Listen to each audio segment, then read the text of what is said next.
Welcome to Off the Cuff with Kel, Conversations from the Front Line, a podcast and live show for survivors and the leaders who support them. I'm your host, Kelly Humphries, a survivor of child sexual abuse, advocate, author, speaker, ambassador, a lover of all things outdoors, with over 15 years of law enforcement experience. Please support me in my mission to break cycles of abuse and trauma. You can help by donating to my Patreon account at patreon.com/Kelly Humphries.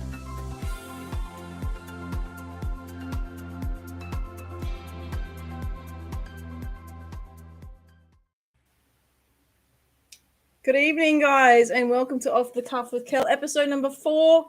So glad to have you here, guys. Just remember that tonight, as we are streaming live, there may be some things that you hear that could be quite triggering.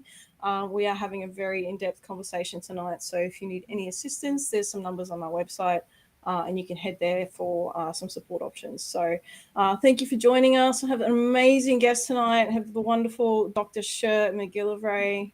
She's here, she's smiling, she's happy. She is an amazing clinical psychologist. She deals with child trauma. She's an assistant professor. She's got a long list of accolades.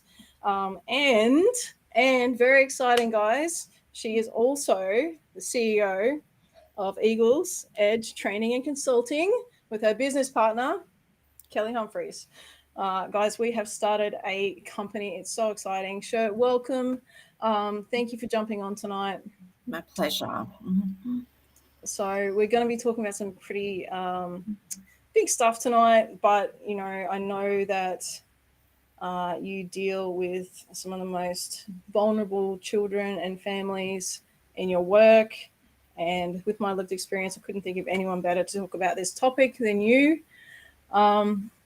So I know you know my story. So for those of you listening for the first time tonight, my uncle sexually abused me from the age of 8 until 15. So my lived experience is a familial experience. It was very difficult, you know, obviously going through that. And I took psychology at university. I'm not a psychologist, but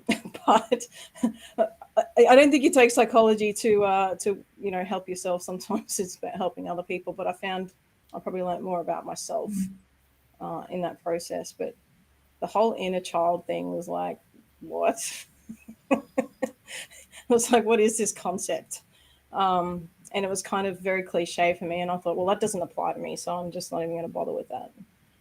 You know, I didn't identify with the fact that I needed to connect with that person, that inner me. But I also hadn't done any healing work. And I was probably a little bit angry at my little me. So, you know, I guess I kind of want to hand it over to you and kind of explain, maybe in a bit more clinical terms than my layman's terms, what it means. What's this inner child business? What does it mean?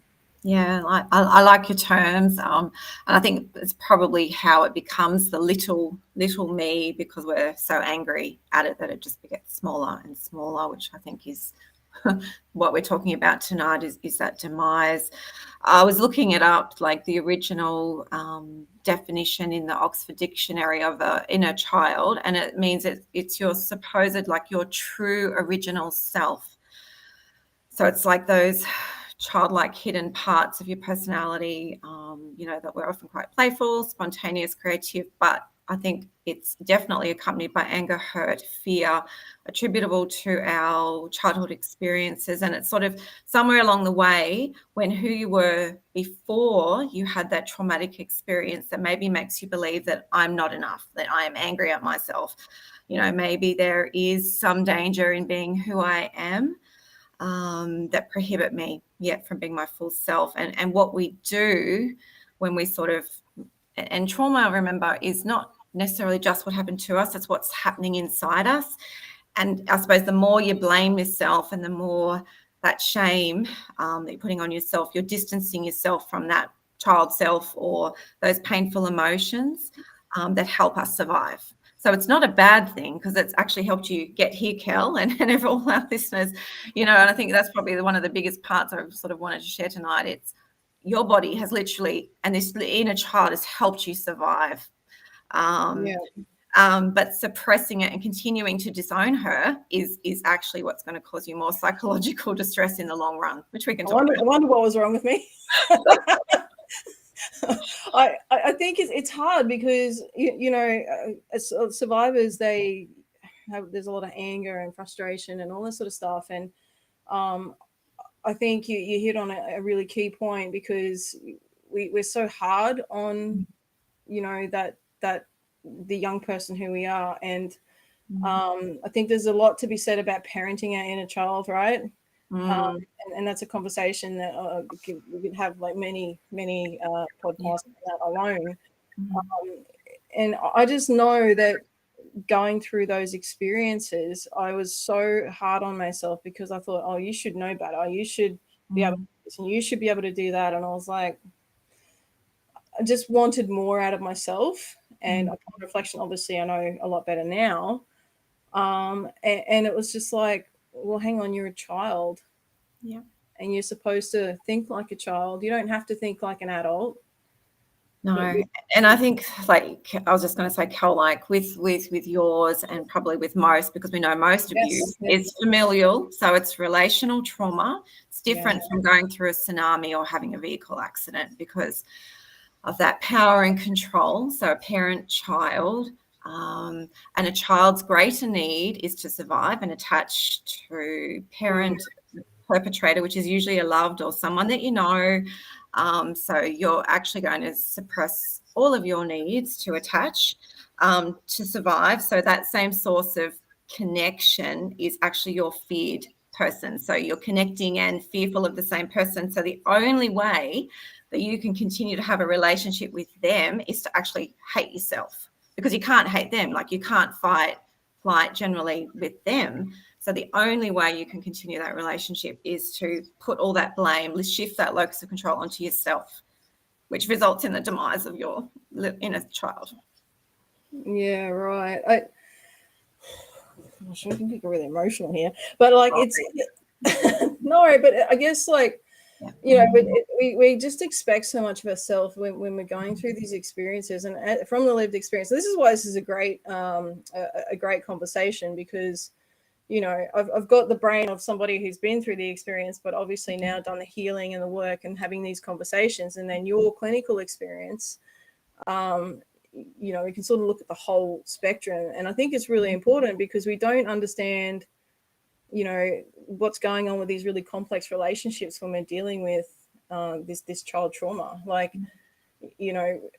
we get so, I think the confusion is like, obviously when the person who's committing the offenses, particularly when it's familiar, obviously, again, as you said, it's the 89%. So 89% of child sexual abuse is perpetrated by someone who's known to the child, right? So in my case, is my uncle. And again, I talk a lot about my story because I can, and I can own that, and I don't need to seek permission from anyone else to have this conversation, right? But there's a lot of confusion, and I think what you're saying, Dr. Cher, is that splitting, that whole restoring, because these people are our carers. They're that's that whole betrayal trauma, when we've got we still have that attachment to the person that's caring for us, and we want to please them and make them happy, because making them happy makes us feel safe. And when we're safe, then we're not going to be abandoned or lost or, cast out from the family unit or not loved, So it's this very dark, deep, and confusing space, and I just know, I remember myself being really confused about the roles and going, well, how come he wants to do this stuff with me when he's my uncle? But I'm very confused. Like I felt very confused. Yeah. And it's like, well, but I love my uncle because he does all these really cool things with me, and he helps my family, and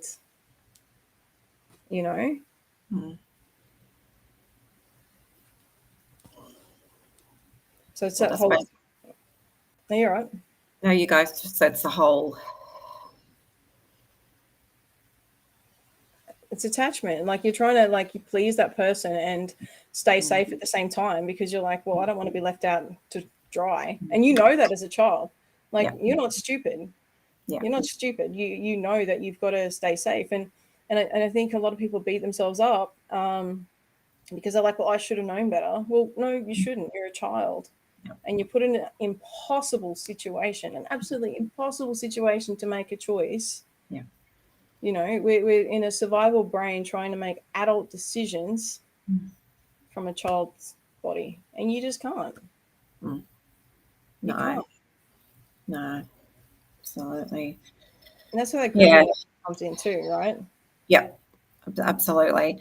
So, I mean, so predominantly because attachment is a child's number one priority, any kind of cognitive reasoning, you know, I should be doing something else, kind of goes out the window, because that drive is so strong for a child. But it's that separation. So your trauma memories sort of go into that right side of the brain, so that you can go on with normal life self, and the left-hand side of the brain. But it's that continued splitting that requires you, because, you know, like a child's brain, I was looking at that statistic again, you know, a child's brain who is, you know, experiencing sexual abuse is like that, similar to those of combat soldiers, you know. So you're living on high alert, as you're always detecting threat, the same way as, you know, these war veterans are for the enemy. So you're literally living in your survival brain all the time. So you are, that distress means that you're always, like, I was looking at the original definition, like, of psychopathology, like of suffering, and it means, like, our psyche is our soul, our breath, our identity. So it's really our inner child, which is what we're talking about tonight. And the pathos is the suffering. So it's really a suffering of our soul, like a suffering of the inner child, that causes us those ongoing psychosomatic illnesses, because you're fighting against yourself. Well, I must be bad, so I've got to, you know, it's the only way you continue to have a relationship with perpetrators and others, and which is why I suppose down the track relationships are always so difficult, because love and that feared person, love is the enemy. Yeah. Yeah, well, I mean, how you learn through mirroring what you're supposed to do, you know, as a child. Like, you learn, like, what touch, like how to act, you know, and the whole definition and the whole construct that we are given is completely changed. And as you said, relationships moving forward in life are so difficult. Like, I mean, I've often attracted red flag people in my life because I haven't been able to pick up on those things, you know, like I hadn't done the work, hadn't done the healing. And, you know, I think I mean, I've had good partners too, but sabotage that because I thought, well, I don't deserve this. You know, I don't deserve this. And so very subconsciously, not consciously, making choices because I didn't feel like it was right for me, or, you know. And just on that note, like, it's like you get stuck, I suppose, like your little child gets stuck in that fearful part of the brain. That they've done brain research on, sort of they're calling it deep brain imaging, and it shows that when you've experienced like PTSD and you've been under threat, when they say, okay, go under the MRIs and just relax, be in your most relaxed state, you're shivering ahead. It'll just be your reptilian part of the brain that lights up. When they put you under threat, however, that's when the sides of your brain and your frontal lobe come on. So you feel most alive, connected to others and yourself, when you're feeling under threat. And I suppose it's just because you've always had to be, that's when you feel most alive, or probably most safe. Which is why it's hard sometimes to relax, to be compassionate to yourself. What is this relaxing you're talking about? What is this self-compassion? I don't know what you mean. Yeah. So, you know, you can see why it's hard, and why I suppose people might choose subconsciously these kind of red flag relationships, because you're used to it. could I suggest maybe even, and this is just a thought that just occurred to me, but self-punishing. Like, Yeah. I think I just lost my thought. But when let's look at things like addiction and when you're hating on yourself so much and like self-harm and Yep. behaviors that you choose because you don't feel like you deserve anything better. So you just, I think you self-fulfill. You have that self-fulfilling prophecy that, oh, well, this is how it is for me because this is my experience. So therefore I am. Therefore I am. So that's it. And just punishing yourself because you still feel guilt and you still feel shame, which I'm going to say again, and I'm probably going to say it every podcast, people, child sexual abuse, not your fault, right? You're a child, not your fault, not your shame, doesn't belong to you, not your fault. Yeah, absolutely. But what's happening is if you continue to disown yourself and keep that sort of moral injury, keep blaming yourself, that's when, like, one of my good friends said, who's been through a severe childhood trauma since birth. She says, we are our trauma. And it's because of that blending, I suppose, of all these parts, like all the bad parts, and you believe that the trauma is somehow, your fault, which it's not, absolutely, No. So we've got to really help unblend that it's your fault, like what you said. These are just parts of you that feel unsafe, that are really wanting help or support, and sometimes harming yourself or feeling bad about yourself. It kind of just brings you back in, I suppose, into that shame, so that you're not connecting with others or yourself, which is where the perpetrators want you, really. Yeah. I don't want you to identify your true original self and speak out and say, I don't like this. No, that's right.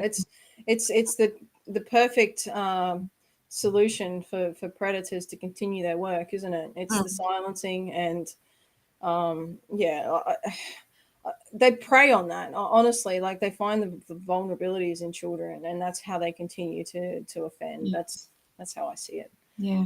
And children are innocent and they're beautiful and they want to please. They want to make people happy, and even unfortunately, unwanted attention is still attention, right?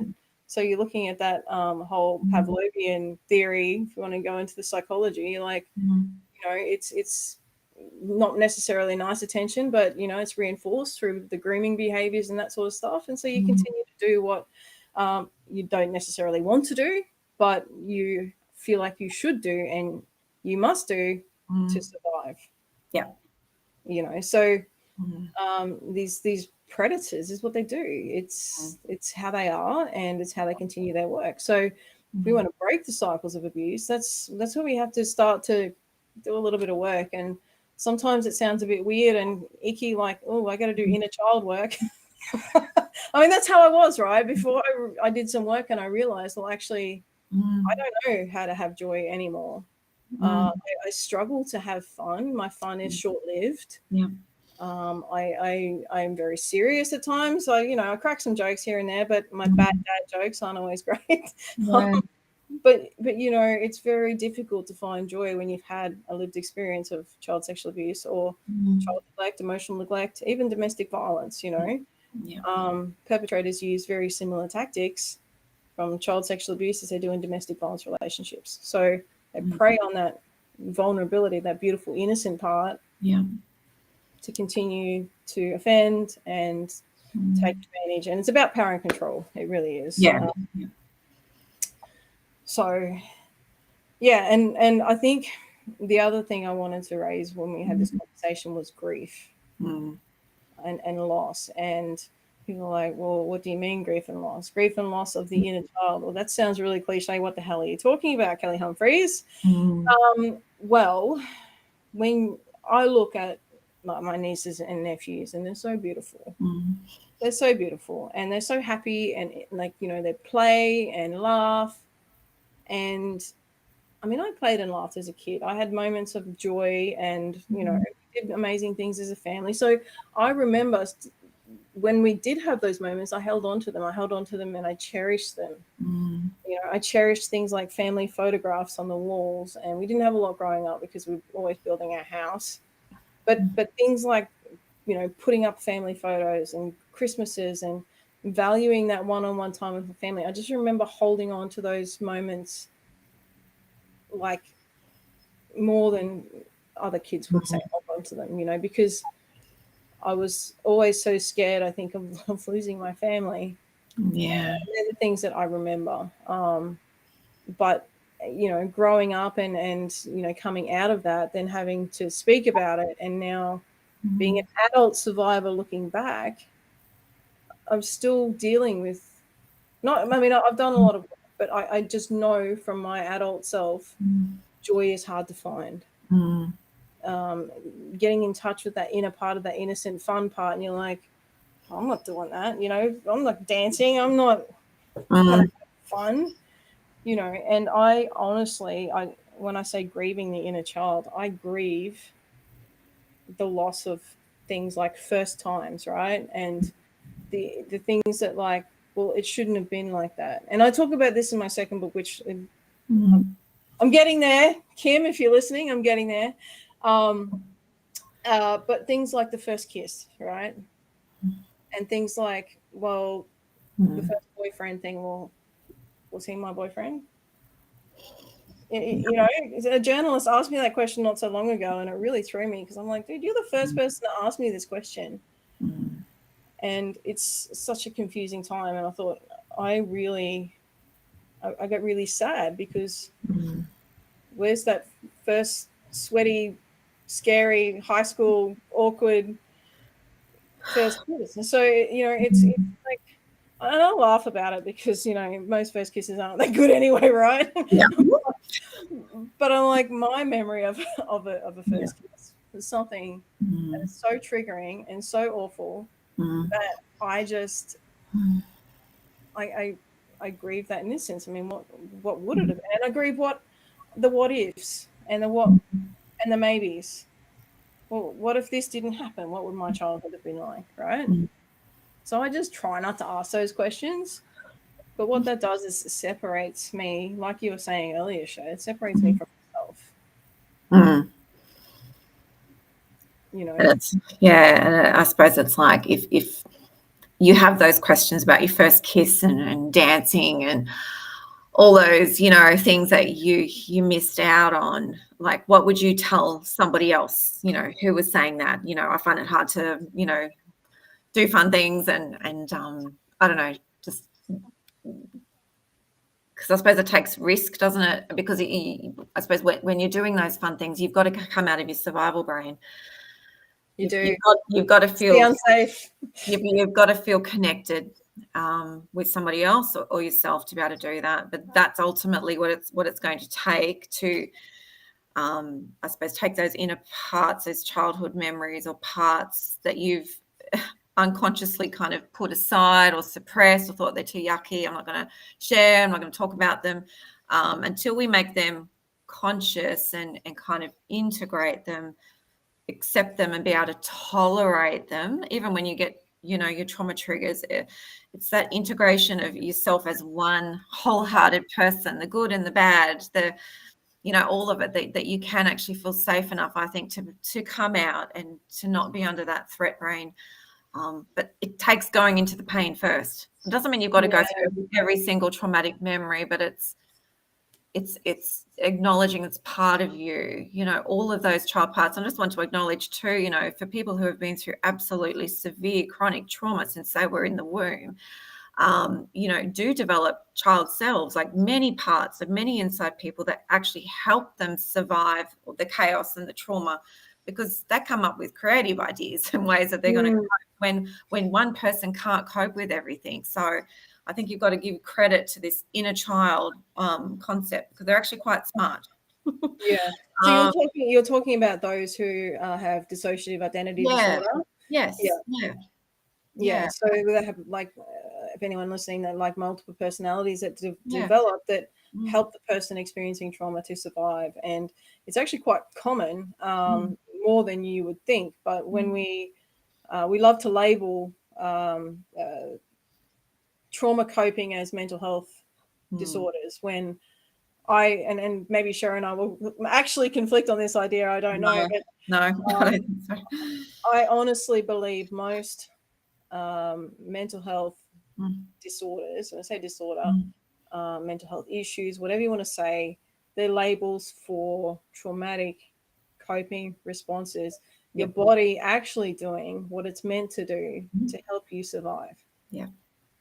We They're beat actually the ourselves up. heroes. Yeah, absolutely. They're survival strategies that have helped you survive, and your body is working in amazing ways with all those survival parts. And I suppose it's about acknowledging that fight, flight, all those parts that are going to be easily triggered when we're living out of our survival brain have actually kept you safe. Yeah. They have all played a role to get you here.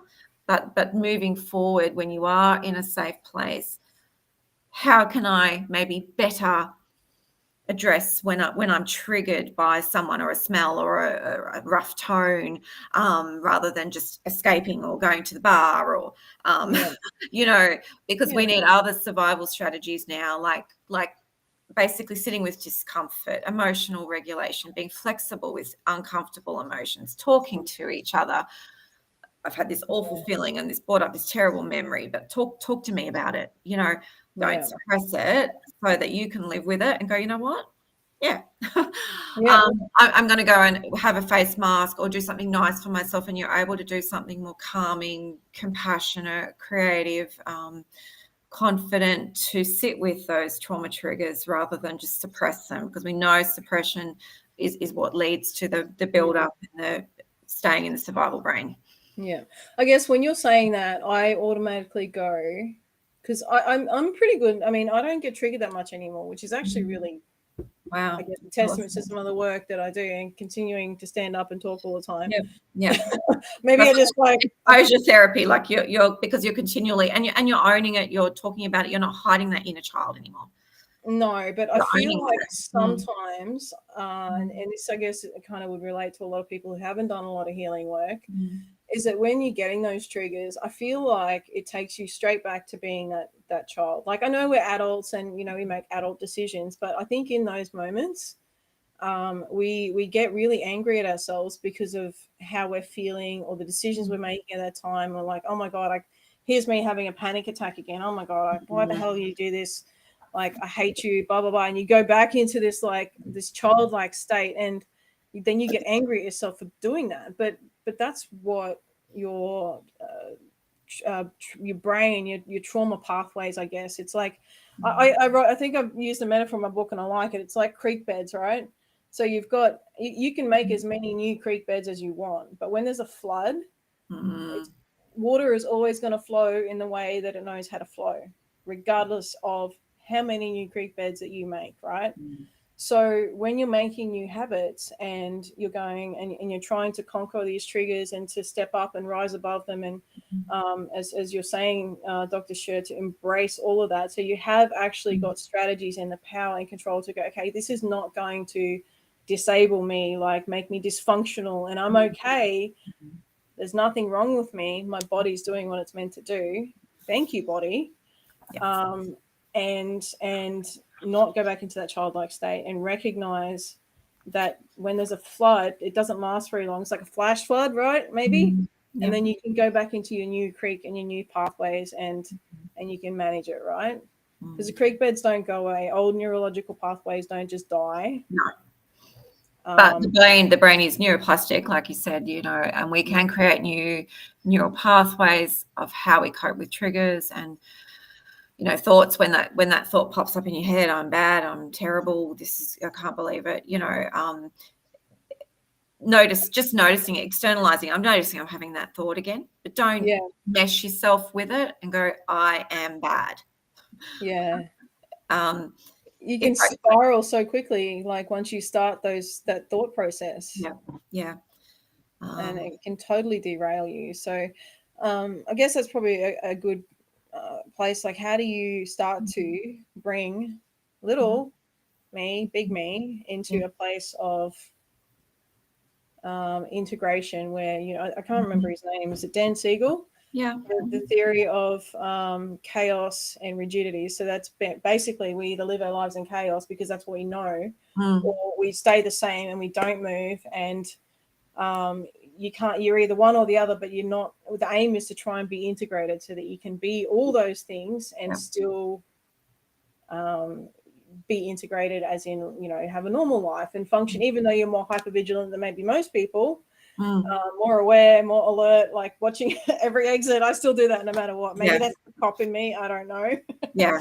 But you learn to have power over those moments and not let it have control over you. Absolutely. So how do you integrate? What are some things? Yeah, sure. So this is Janina Fisher's work that I'm going to talk about. So it's about that sort of unblending of the parts of you, you know, like your fight part that's, you know, might be angry at the world or yourself, or your flight part where you're just always running or drinking or whatever, distancing yourself, or freezing, like that panic attack, like the frozen, or submitting, depressed, or cry for help. So it's about, as you say, getting on with your normal life. They're still gonna crop up because you're going to be hypervigilant because you're very hardwired. However, sorry, me. What are you talking about? But but again, have that compassionate response, compassionate inquiry. Be curious. Of course, it's understandable that I am going to be hypervigilant. But be compassionate with that part of yourself, but rather than being angry or distancing yourself from it, just be curious. Wonder what triggered me just then. Oh, there was an ambulance that went by. Of course, that's understandable. Now, once I've noticed that it's a trigger, it's not actually my past, it's a reminder. Obviously, breathing, doing something compassionate, calming, courageous, confident, connecting with someone or yourself. Like there's lots of tips you can do, like even self hugs if you're on your own, connecting with music, or I don't know, any of those kind of C words. Just sit with those trauma triggers because they're just communications from parts of you that are either afraid, scared, or, you know, feeling bad. So if you can, trauma is a wound, so we don't get angry at it, we don't stab it, we soothe and tend it. So the more you can start soothing and tending your wounds, the sooner you're going to be like you and not be as triggered, because you've learned to sit with them and tend them and look after yourself when it happens. I think there's this thing, like there's a lot of people who struggle with mental health and they don't want to feel, right? I have disassociated for so much of my life. I wonder, what have I missed? You know, like I laugh, but you know, I acknowledge that disassociation. So for those who don't know what disassociation is, it's a trauma coping response where it's sometimes described, like for me particularly, it was like leaving my body, physically leaving my body. So yes, I was in my body, but not present in my body while abuse was happening. So while traumatic experience is happening, was traumatic stimulus, I have disassociated from my body, right? So basically it makes the traumatic experience more bearable. But what happens is with repeated exposure, we become more disassociated and not present in our everyday life. We walk around, and for me, like I guess it's a PTSD thing, and correct me if I'm wrong, Cher, I'm just talking off the cuff here, as I do. But you know, it's like a trauma fog, I think it's called. And it's like for me, walking around with a bucket on my head going, I don't actually know what I did today. I have no clue.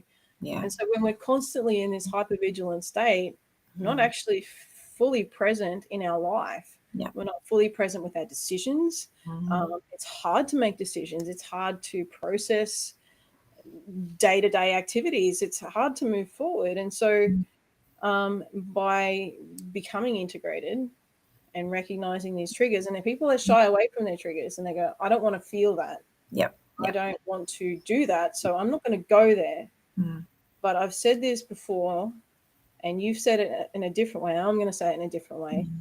Is triggers are the body's alarm system where it's saying to you, hello, deal with me. Hello, deal with me.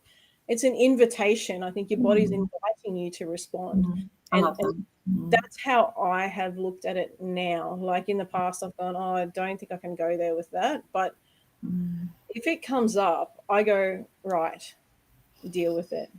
Great. deal with it, because your body's saying it's time. Yeah. It's time. Mm. So when it gets shit, you Mm. go, I'm in. All right. Yeah. And you said it before. I refer to, I say, be gently curious. Mm. And I Mm. say that, and you said be curious about it Yeah. before. Yeah. I say be gently curious about it, Mm. because Mm. you, I, my internal language as a survivor is, I couldn't say it out loud, and we're Mm. not put like beat marks everywhere, because we have an awful language to ourselves. Mm. And when these things come up, I Mm. know that I'm very unkind Mm. to me. And we don't need to be unkind. There's a lot of other stuff going on in the world. I'm pretty sure we don't need to talk like that to ourselves. No. But use those triggers. Don't be so afraid of them that you continue to be shut away from the world, hide from the world. Mm. The world's waiting for all of your little parts to come out and be all that you can be, right? Like, that's Mm. what, to me, and if you've read my first book, you know it's called Unscathed Beauty. Mm. You can purchase a copy from my website. Um, Mm. but it's everything you are in spite of all that's happened to you, right? And I hated my my little self. Like, I mean, she was pretty tough, and she was like very good at sport, and I was like, yeah, you go, girl. But I was so, I felt so dirty about her, and I'm like, you should have known. You were so strong as an athlete. You should have been able to stand up against him, and like, as if I could do that. But in my Mm. mind, I was like, did what I could to be big and strong, and protect everyone around me. But we Mm. have to forgive, come to a part of where we forgive ourselves. And um, I I did that, and when I took myself away, and it's the basis for my Mm. second book. I took myself away for 10 days, and I went through this process. And one of those days was about reconnecting with me, with who I was. And I didn't realize until that moment how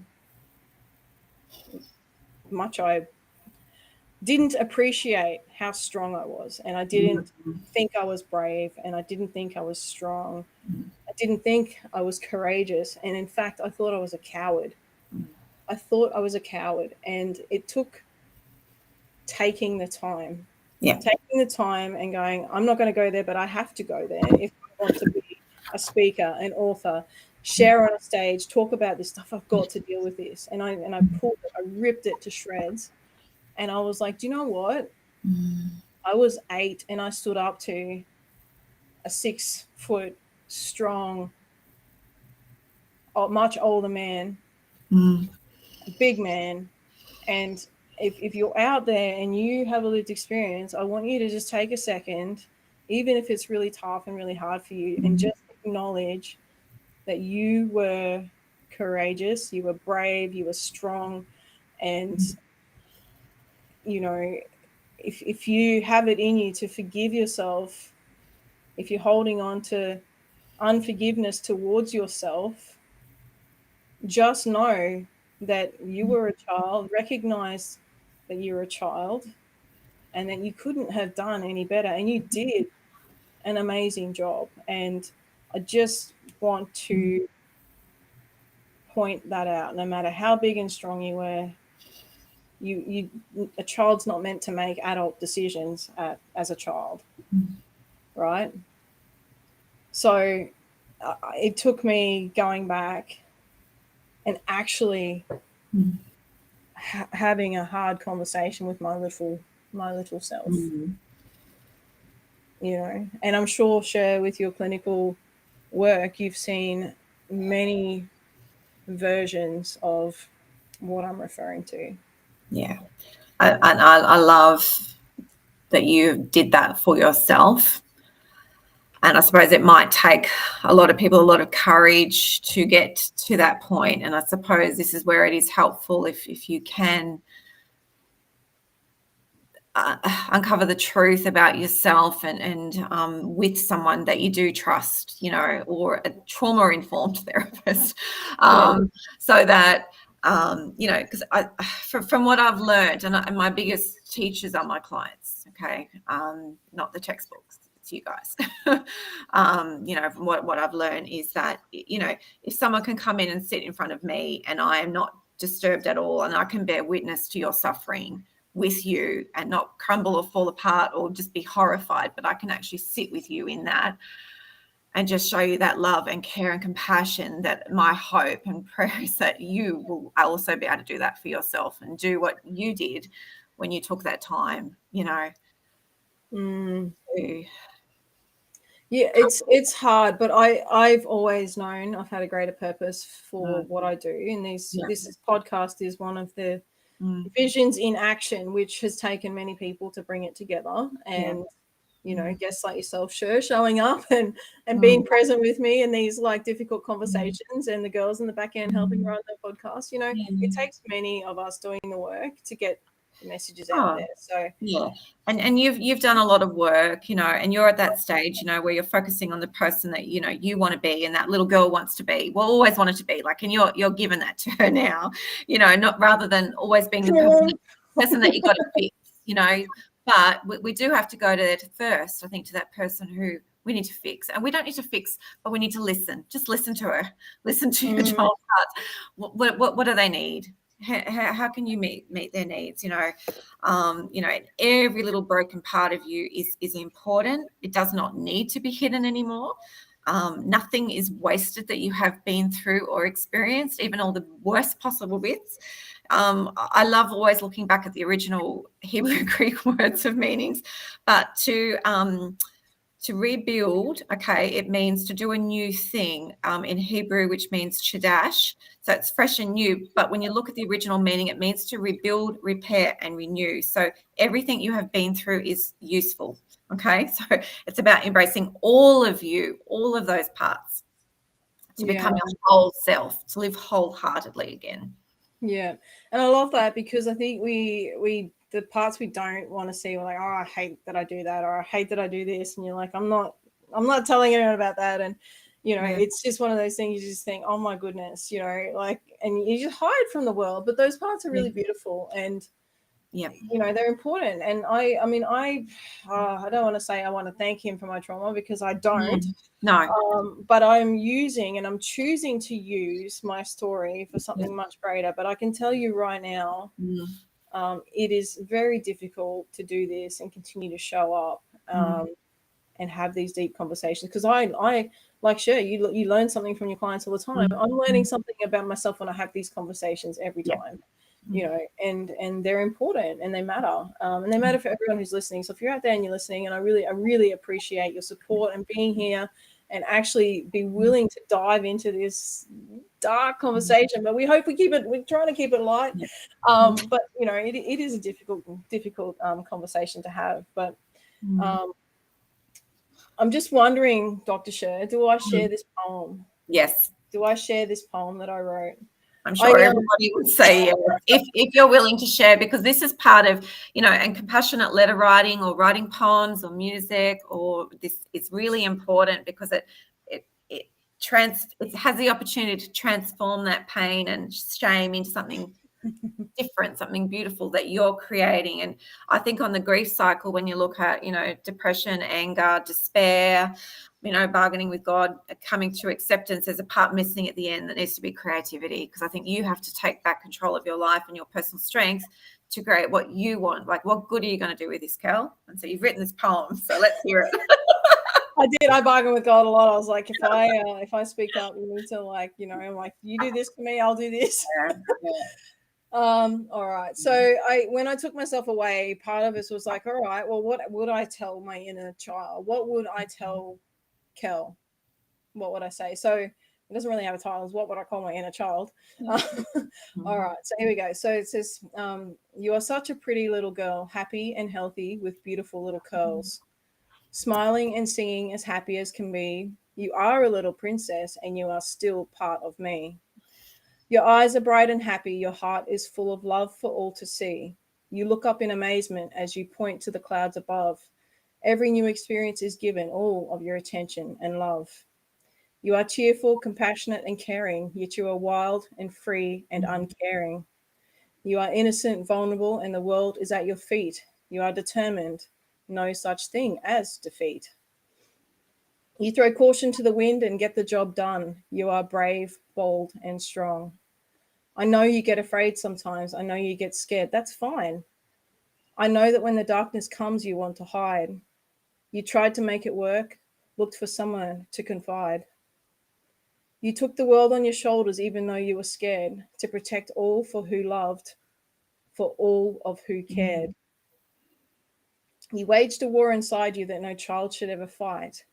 You even lost sleep waiting fearful in the night. You were like the silent warrior that no one knew was there, making plans and making safe, yet they didn't even care. They didn't know that you were hiding, so it's okay, you see. You did what worked, you made it right, and now you can be free. I know that he hurt you and broke the strength of you inside. I know he did things to you, and none of them were right. I know he lied to you and told you many things. I know he stole the song in your heart, the song you want to sing. I know that he made you promises that he just didn't keep. I know that in the darkness, those silent tears you wept. I know that no one told you that you were brave and bold. I know you thought that you were bad, weak, and a coward. I know that no one saw you fight the battle of your life. I know no one cheered you on or tried to make it right. I know you didn't tell, you kept your secret for many years, but now you have done what's right. You have cried so many tears. I know that you long for someone to come and set you free. I know because you grew up, and that someone is me. So if you think you're bad, let me tell you that you tried so very hard. You did everything you could when it didn't make sense from the start. If you think you made it happen, well, take it from me, you didn't. And if you're still blaming yourself, I have listened. You are forgiven. And if you think it's your fault that things just didn't work, your heart, while free to dream, was tarnished with dirt. I understand and I know now, and that's my fight to bear. So you can let go, my child within. The adult in you does care. That's it. Wow. Wow. It was a very intense 10 days, guys. Yeah.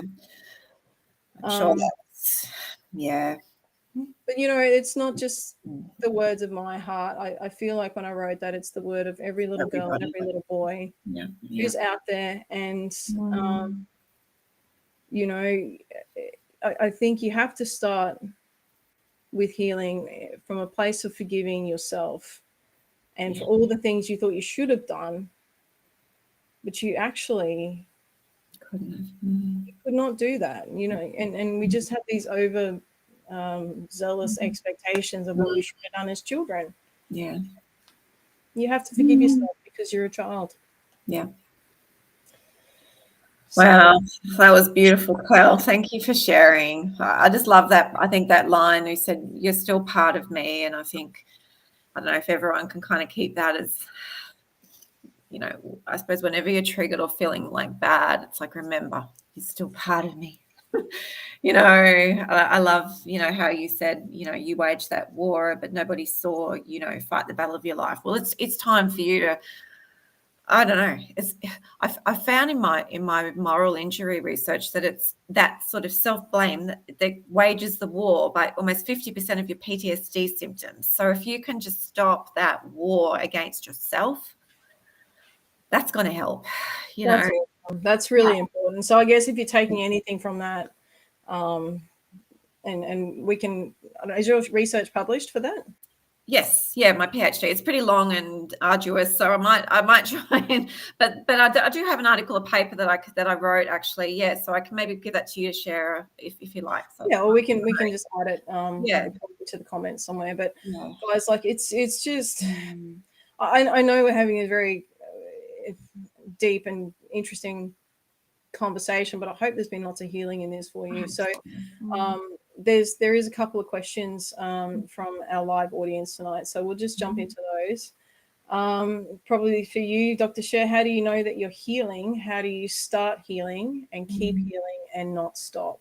Yeah, very good question. I suppose it's a really personal,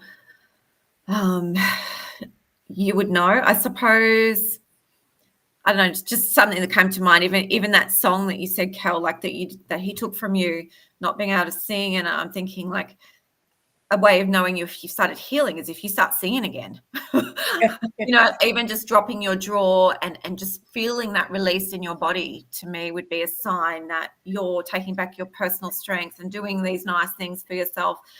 That you would feel, I don't know, a release. I mean, I don't know, Kel, do you feel like when you, I don't know, when do you feel like that you're healing? Yeah, look, I think it's a really good question, and it's really important because healing is hard for everybody, and everyone's like, "Oh, well, I want to heal, but how do I do it?" I think it's making conscious decisions all the time to invest in yourself, Yeah. and even when it's hard, right? So it's like if your personal growth matters to you, Yeah. then you will choose to do the work, and that might be taking a course, getting a coach, Yeah. and it depends what you want to do. But I think it's when you know you're not well. It's one, having good strategies. It's two, when you're triggered, I think, and when there's something that you need to get out, that you need to talk about, Yeah. but you continue to refuse to go there. You are just sabotaging yourself, and you're And basically, maintaining the cycle. You're maintaining the yeah, you cycle. are. There's You're just the silencing. You're maintaining the hiding cycle. yourself, Yeah. hiding yourself. Yeah. And I think you're also depriving the world of you. Yeah. There's people in your life that are waiting for you to jump out and Yeah. to be all you are. Like, Yeah. who knows what's waiting for you on the other side of that mountain? Yeah. I know. And I know there's a lot of people who are listening tonight who have a lived experience, and trauma is layered. When you, I mean, I can say I'm fully healed, but there's some rabbit holes I have not been down, Yeah. So I think it's just recognizing Yeah. those Yeah. moments and going, okay, I'm going to deal with this, and not, as you said earlier, Cher, when you're triggered or when it comes up, to get curious about it. And if you, Yeah. I think from my point of view, if that curiosity is debilitating and becomes difficult, you need someone in your corner with you, a safe person, like Dr. Cher, or someone who's trauma-informed, and trauma-informed therapist who can guide you through that until you don't need someone to hold your hand. But when the question asks, how do you not stop? I think you just have to make a habit. It's a life. Yeah. Trauma doesn't go away, but I think that whole integration that we talked about is being able to bring those parts together and make it a part of our lifestyle. Make healing a priority. And staying true to your sense of self, like, whatever that is for you. Don't accept the version that anyone else has tried to silence you or make you, like, take that time, like what you did, Kel. Go and be still. As much as I know it's really hard to do. Terrible. But it's even in that being still, like, it precedes rest and renewal and that rebuilding process. Like, destruction of our, and I know we feel like this is absolutely destroys our lives, but when you actually lie down, it's like a butterfly, it has to almost die, really, doesn't it?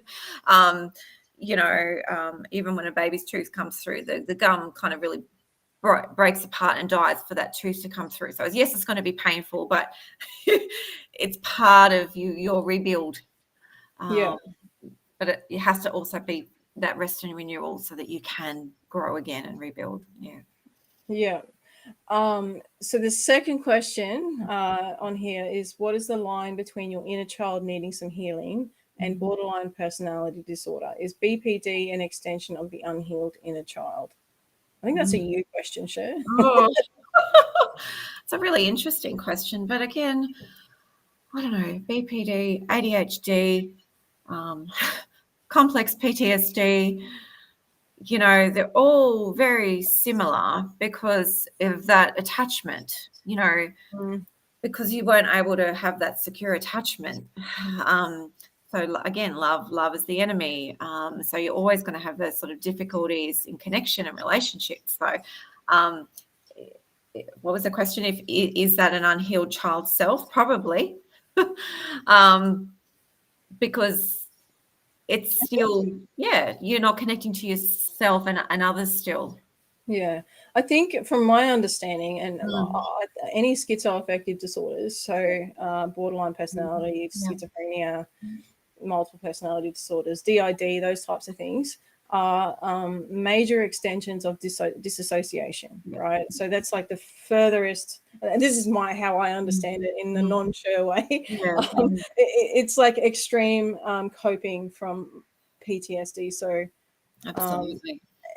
and that could be from anything. It may not be child sexual abuse. Most of the time I would suggest that it is. But I'm not a researcher and I don't know.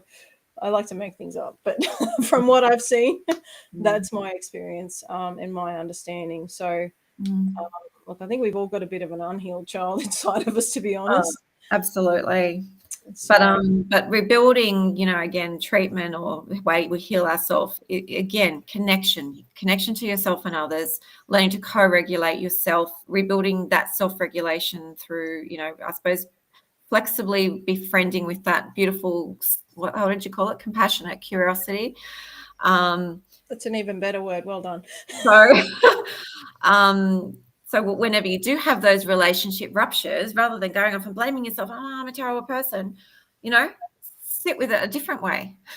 Yeah. It's understandable that I was triggered in that, but you know what? I'm going to calm myself down, emotionally regulate, and then I'm going to go back and try and fix that relationship rupture. Yeah. With myself first and foremost. Yeah. Gosh, there's so much hard work here. I don't think so. I think it really boils down to having that compassionate inquiry, to healing your trauma wound, your younger self, your child parts. You're still part of me, all of you. But let's not make it the enemy anymore, because you're not the enemy. Yeah. Let's lay the blame where it needs to lay, and as you say, forgive yourself and honor your courage. And strength that it has taken to survive. But now you don't want to just survive. You want to go on and heal, but thrive and move beyond your trauma, so that you don't stay stuck in those old patterns that have served you well till now. But moving forward, there are better ways as your adult self that you can connect in and give more resources to those parts of you now than just going to survival brain. That's really perfect. That's because you do. We hold on to these things that have worked for us. Yeah. But they don't work anymore. And as adults, we're grown up now, so we need to choose a more grown up way to deal with our trauma. And, it's even things like projection of our anger, like if we become violent, because that's worked for us before. And it's, it's got us out of situations that are uncomfortable, or whatever pattern of behavior we have formed that's not serving us needs to go.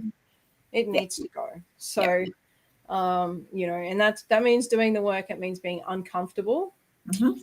But without that, you're not going to have the freedom and what's on the other side of that. And it's like it's worth it. It's really absolutely. Just quickly. So eagle, we know eagles are the only birds that fly right to the eye of the storm. And what happens when they get there? The current lifts them above. All the other birds are flapping around. So the more we can face our fears, everything you've ever wanted is actually on the other side. I truly believe that. So take courage and strength, and you've got so much support and resources, and and just be your own best parent, reparent those parts of you that need a bit of a kick in the pants. Yeah. And love. A loving kick in the pants, okay, Dr. Cher? Loving kick in the curiosity. Pants. Yeah. That's right. A compassionately curious kick in the pants.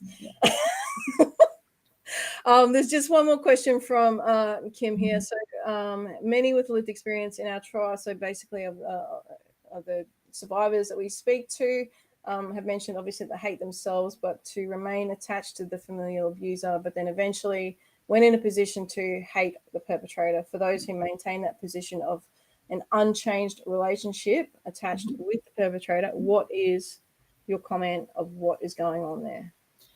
I think everything we've just talked about tonight, they have, as long as they keep hating themselves, they can have the relationship with the perpetrator. And if it's that greater need for attachment, especially if it's a parent, you can see why children might need that, especially with very strong, harsh grooming.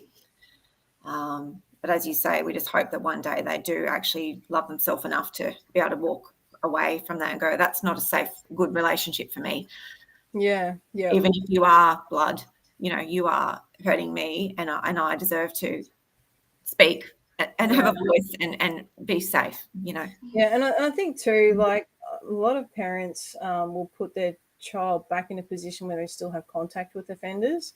And I want to say to those parents, a child cannot heal. A person does not heal, even an adult. If forcing yourself to see a person who's perpetrated offences against you long after those offences, in family situations, barbecues, Christmases, whatever it is, it's very re-traumatizing, and it's not at all helpful for the post-traumatic growth of any person. So it's cut that contact off, because the person deserves to heal in a safe way, and not have those experiences basically thrown back in their face. So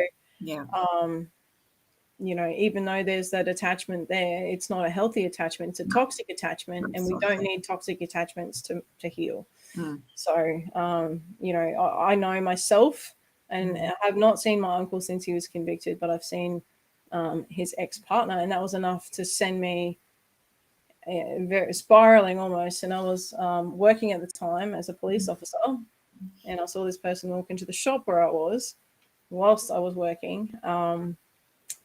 And big, brave, tough cop just melted. So it's not good. So that's probably my 5 cents or 10 cents on that. So but guys, it's been a very big conversation tonight. I'm sure there's some great strategies, some tips from Dr. Cher of how to start to integrate those parts of ourselves. But guys, just to honor yourself and your experience, and to honor those parts of you and your little child, and go back and listen to my poem and take that for yourself and put your name in there, and just acknowledge the work that you did as a child, and that you survived, and you were brave and courageous. And I want to thank you so much for being part of that conversation tonight.